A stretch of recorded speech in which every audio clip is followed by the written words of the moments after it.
Assalamualaikum warahmatullahi wabarakatuh. Selamat pagi semuanya. Saya akan menjelaskan makalah tentang problematika lingkungan sosial budaya yang dihadapi masyarakat. Saya kelompok 8, antara lain Muhammad Adam Iqbal, saya sendiri, Gabriel Otong, Joni. Oke, inilah makalah kelompok 8. Ada daftar isi. Pertama itu daftar isinya. Bab 1 ada pendahuluan, latar belakang, rumusan masalah. Bab 3 ada kerangka teori. Kerangka terbagi menjadi 3, yaitu pengertian manusia, pengertian lingkungan, pengertian ekologi. Bab 3 ada pembahasan. Pembahasan itu ada 9 pembahasan. Yang pertama, manusia dan lingkungan hidup, sumber alam, penggunaan sumber alam, kerusakan lingkungan, hubungan penduduk dengan lingkungan dan kesejahteraan, hubungan lingkungan dengan kesejahteraan manusia, problematika lingkungan sosial budaya yang dihadapi masyarakat beradab, isu-isu penting tentang persoalan lintas budaya dan bangsa, upaya pelestarian lingkungan hidup dan pembangunan berkelanjut. Bab 4 yaitu penutup, ada kesimpulan, saran, dan daftar pustaka. Oke, bab 1 pendahuluan. Latar belakang. Manusia hidup pasti mempunyai hubungan dengan lingkungan hidupnya. Lebih dari itu, manusia telah berusaha pula mengubah lingkungan hidupnya demi kebutuhan dan kesejahteraan. Dari sinilah lahir peradaban istilah Toibi sebagai akibat dari kemampuan manusia mengatasi lingkungan. Oke, sampai di sini. Menurut Undang-Undang Nomor 23 tentang Pengelolaan Lingkungan hidup adalah sistem kehidupan yang merupakan kesatuan ruang dengan segenap pengada atau entiti, baik pengada ragawi, abioti atau benda atau materi, maupun pengada insani, abiotik atau makhluk hidup termasuk manusia dengan perilakunya. Keadaan atau tatanan alam, baca kosmologi, daya peluang tatanan dan harapan yang mempengaruhi kelangsungan. Oke, ada rumusan masalah. Rumusan masalah berdasarkan latar belakang di atas maka dapat dirumuskan sebagai berikut. Ini. Bab 2 ada kerangka teori, pengertian manusia. Pasti kalian sudah tahu kan pengertian manusia itu seperti apa. Yang kedua, pengertian lingkungan. Menurut pasal 1 Undang-Undang Nomor 23 tahun 1997 tentang pengelolaan lingkungan hidup, dinyatakan bahwa lingkungan hidup adalah kesatuan ruang dengan semua benda, daya, keadaan, dan makhluk hidup termasuk manusia dan perilakunya yang mempengaruhi kelangsungan berkehidupan yang kesejahteraan manusia serta manusia hidup lainnya. Oke.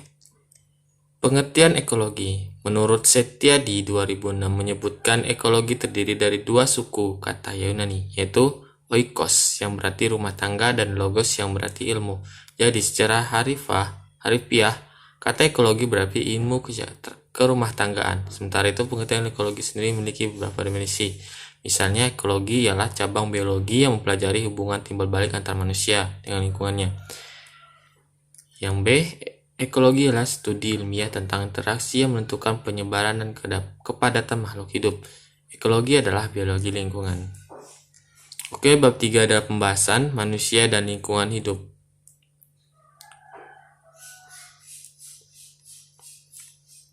Unsur-unsur lingkungan hidup dapat dibedakan menjadi 3, yaitu unsur hayati, biotik,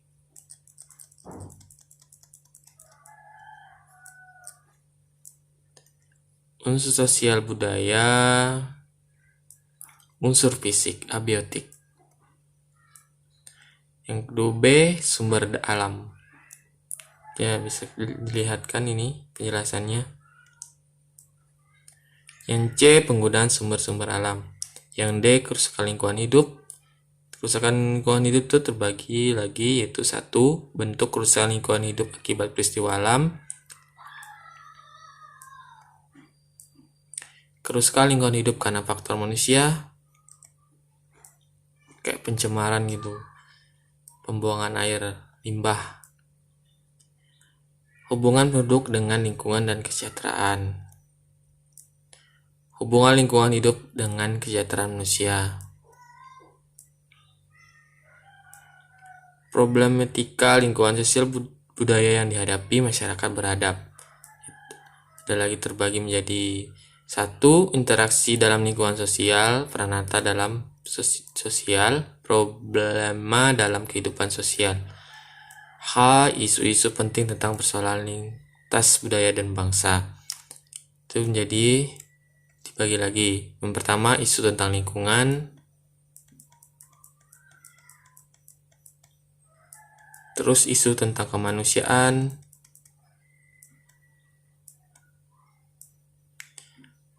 Satu, upaya pelestari lingkungan hidup dalam penggunaan berkelanjutan. Upaya yang dilakukan pemerintah, upaya pelestarian ke lingkungan hidup oleh masyarakat bersama pemerintah.